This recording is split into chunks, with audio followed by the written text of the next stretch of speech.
Good morning everyone. Welcome back to the mathematical trader.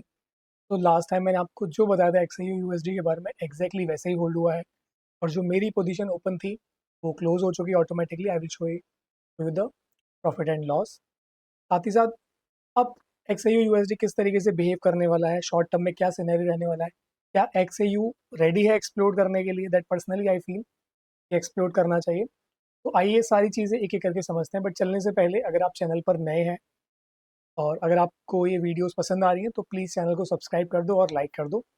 चलिए सीधे charts की तरफ चलते हैं। अगर ये सबसे पहले चार्ट में शो करूँ, मेरा फिबोनाची सेटअप ऑलरेडी लगा हुआ है। इसमें आप देखो ये 0.618 वाले एरिया को क्रॉस करने के लिए रेडी है। ऑलमोस्ट क्लोज कर चुका, मतलब क्रॉस कर चुका है ना। अगर ये कैंडल इसके ऊपर क्लोज होगी तो एक ट्रेड ली जा सकती है बाय साइड में। इसमें कुछ बहुत ज़्यादा चेंजेस नहीं है। सुपर ट्रेंड में आऊँ तो मैंने आपको लास्ट वीडियो में बताया था कि ये डिसीजन वीक है। मैंने बोला था कि ये जो फॉलोइंग वीक है, अगर ये 4602 के ऊपर क्लोज हो जाता है तो we will be seeing a short term bullish rally. मुझे यहाँ से बहुत उम्मीदें हैं कि यहाँ से एक शॉर्ट टर्म रैली स्टार्ट होगी जो कि 4700 4800 की रेंज में जाएगी। ये अभी जो सुपर ट्रेंड है वो बुलिश शो हो रहा है। ठीक है, यहाँ पर अपने पास कुछ शॉर्ट टर्म जो है रेजिस्टेंस होंगे। अगर मैं सुपर ट्रेंड को 12 घंटे में डिज़ाइन करूँ तो यहाँ पर ये मेरे पास 4770 के आसपास जो है रेजिस्टेंस बैठा हुआ है। तो अगर आप यहाँ से कुछ चीज़ों को मिलाओगे तो आपको दिखेगा कि 4745 जो है 0.5 वाला फिबोनाची एरिया, 12 घंटे के चार्ट में 4770 के आसपास ये वाला एरिया, है ना। तो मतलब 4750-60 जो है वो एक रेजिस्टेंस की तरह काम कर सकता है। साथ ही साथ आपको एक शॉर्ट टर्म में डबल बॉटम या डब्लू पैटर्न भी नजर आ रहा होगा। Let me show you how I am saying the W pattern और डबल बॉटम। ये इस तरीके से आया, ये लो बना। अभी आप देखोगे कि ये जो है ना एग्जैक्टली इसकी नेक लाइन पे चल रहा है। तो नेक लाइन जो होती है वो डिसीजन जोन होती है। जैसे ही इसको क्रॉस करेगा, क्लोज कर देगा इसके ऊपर, तो वहां पर एक ट्रेड ली जा सकती है, चाहे वो पुल बैक पे ली जाए या फिर रीटेस्ट पे ली जाए। तो ये आप सिनेरियो समझ सकते हैं। अपार्ट फ्रॉम दैट अगर मैं बात करूं मूविंग एवरेजेस की, तो मूविंग एवरेजेस में आप देखो कि मैंने आपको बोला था कि जो ये रेक्टेंगल मैंने बनाया है या जो 100 मूविंग एवरेज है उसके ऊपर वाला पार्ट जो होगा वो रेजिस्टेंस की तरह काम करेगा, जो कि अराउंड अराउंड 4600 पे बैठा हुआ है ना। तो अगर आप यहाँ पर अपनी ट्रेड क्लोज करते तो कोई प्रॉब्लम वाली बात नहीं है। इसके अलावा जैसे ही ये ब्रेक होगा तो आपको एक तगड़ा मूव देखने को मिलेगा। फिर अगर मैं शॉर्ट टर्म की बात करूँ 1 आवर के चार्ट में, तो लास्ट टाइम मैंने आपको अपनी ट्रेड सेटअप बताया था। अगर उसी ट्रेड सेटअप को मैं दोबारा देखूँ तो यू कैन रियलाइज यहाँ पर क्या है कि मैंने आपको बोला था कि यहाँ पे प्राइस मूवमेंट कुछ इस तरीके से मूव कर रहा है। एक लो लगा, फिर हाई लगा, फिर एक लो लगा, फिर एक हायर हाई लगा, फिर एक हायर लो लगा, क्योंकि इसने प्रीवियस लो को ब्रेक नहीं करा। अब ये नेक्स्ट इस तरफ जाने के लिए रेडी है। तो ये भी आपको जो है ना 4754 के रास्ते दिखा रहा है। मतलब 4754 जो है वो ऑलमोस्ट पॉसिबल है, बहुत जल्दी आपको देखने को मिलेगा। अगर यहाँ पे कोई ट्रेड सेटअप बनाना चाहिए तो एक और चीज़ समझाता हूँ जहाँ पे हम ट्रेड सेटअप को ले सकते हैं, समझना अच्छे से। अगर मैं यहाँ पे बाय करता हूँ तो क्या होगा, यहाँ बाय करने से ये जो कैंडल है इसके लो के नीचे जो है एक एसएल रख के ट्रेड ली जा सकती है ना। एक और चीज़ समझाने की कोशिश करता हूँ, इन सबको एक बार ही हटाते हैं। अगर आप इस वाले सिनेरियो को भी समझे तो यहाँ से भी एक अप ट्रेंड की शुरुआत हुई है। इस अप ट्रेंड को समझते हैं।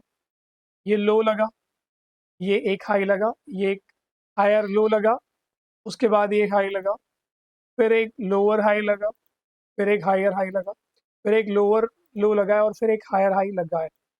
और इसने इसको क्रॉस भी कर चुका है। तो ये शॉर्ट टर्म जो है बुलिश मूवमेंट में है। तो अगर आप कोई भी बाइंग सेटअप देखो तो ये आप जो है स्टॉप लॉस लगा करके कर सकते हो। बट अभी जो है मेरे पास कोई स्ट्रॉन्ग कैंडल नहीं है। आप देखो 1 आवर की candle, if you see here, यहाँ पर अगर आप देखोगे तो कोई भी जो है बुलिश कैंडल नहीं है। तो आई विल वेट कि यहाँ पर कोई हैमर कैंडल बने या कोई बुलिश एनगल्फिंग बने या बुलिश कैंडल बने जहाँ पर मैं अपना सेटअप ले सकता हूँ, बट अभी ब्लाइंडली सेटअप नहीं ले सकती। इसके साथ साथ एक और चीज़ समझते हैं, अगर आप डॉलर इंडेक्स समझेंगे तो डॉलर इंडेक्स को आप देखो ये एक बहुत लंबे समय से लेकर के इस जोन में फंसा हुआ है। तो इस रेक्टेंगल की ये ऊपर वाले जोन पे ट्रेड करा जो कि एक रेजिस्टेंस की तरह भी काम करेगा, लेकिन अगर ये रेजिस्टेंस टूटा तो एक बहुत अपवर्ड मूवमेंट आपको देखने को मिलेगा डॉलर इंडेक्सिंग में, और डेली जैसे ही डॉलर इंडेक्सिंग बढ़ेगी तो आपका जो स्पॉट गोल्ड है वो डाउन साइड जाएगा, क्योंकि एक दूसरे के अपोजिट डायरेक्शन में मूव करते हैं। लेकिन यहाँ पर बहुत ज़्यादा हाई चांसेस होंगे कि ये इसको ब्रेक कर दे, मतलब ये यहाँ से रिजेक्शन ले ले। मैं समझाता हूँ रिजेक्शन क्यों। अगर आप MACD समझते हैं तो इस MACD में आप समझोगे कि जो ये लाइन है ना, ब्लू लाइन, इस ब्लू लाइन ने आप देखो प्राइस तो ऊपर जा रहा है बट ब्लू लाइन ऊपर नहीं जा रही है। साथ के साथ जो ये MACD के बार्स हैं, ये प्रीवियस वाले में इनकी हाइट बहुत अच्छी थी बट अभी वाले में हाइट बहुत अच्छी नहीं है। तो ये आपको बता रहा है कि जो बुलिश मोमेंटम है इस DXY में थोड़ा सा लूज हो रहा है। इसके साथ साथ अगर मैं इसके गोल्ड सिल्वर रेशियो के साथ में कंपेयर करूं तो गोल्ड सिल्वर रेशियो मुझे बता रहा है कि इसको ऊपर वाले जोन से एक रिजेक्शन मिल चुका है। इसने दोबारा यहाँ से पुल बैक लेकर के ट्राई करा ऊपर जाने के लिए, but again we are seeing a rejection. तो ये कंसोलिडेशन में चल रहा है।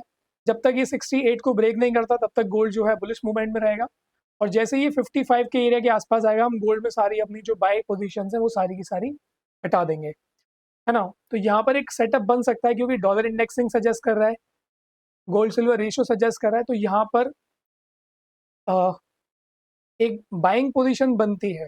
तो अगर आप चाहो तो एक बाइंग पोजीशन ओपन कर सकते हैं बट टाइट स्टॉप लॉस के साथ में। चलो आ जाओ एक ओपन करते हैं ट्रेड, है ना।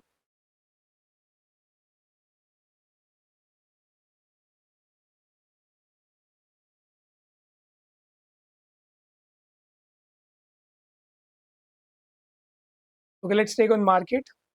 10 यूनिट में लगा लेता हूँ। यहाँ पे टेक प्रॉफिट को चेंज कर देते हैं। टेक प्रॉफिट जो है वो 4550 कर लेते हैं क्योंकि सारी चीज़ें सजेस्ट कर रही हैं। स्टॉप लॉस को रख लेते हैं 4445 पे या फिर 4455 पे रख लेते हैं, और ये मार्केट बाय करते हैं, है ना। ये मार्केट बाय हो चुका है,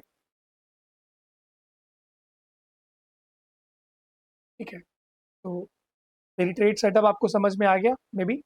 इसमें आप देखो मैंने यहाँ पर स्टॉप लॉस क्यों रखा है, कि स्टॉप लॉस में जो है ये जो कैंडल है ये वाली जहाँ मेरा कर्सर है, इस कैंडल का लो लगा है 4482 पर। तो इसके नीचे जो लिक्विडिटी स्वीप होगी उसके नीचे मुझे अपना स्टॉप लॉस रखना पड़ेगा, इसीलिए मैंने जो है स्टॉप लॉस को 4455 पे रखा है। तो यहाँ पर अगर आप मेरा रिस्क रिवॉर्ड देखोगे 1946 टारगेट है, 1003 मेरा जो है स्टॉप लॉस है, यानी कि ऑलमोस्ट 1:2 का रिस्क रिवॉर्ड है।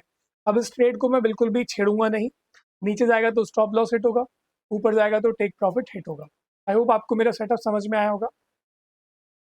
अगर इसके अलावा आपको कोई भी हेल्प चाहिए तो आप कमेंट बॉक्स में बता सकते हो, और वीडियो पसंद आई तो again I will say please like and subscribe कर देना।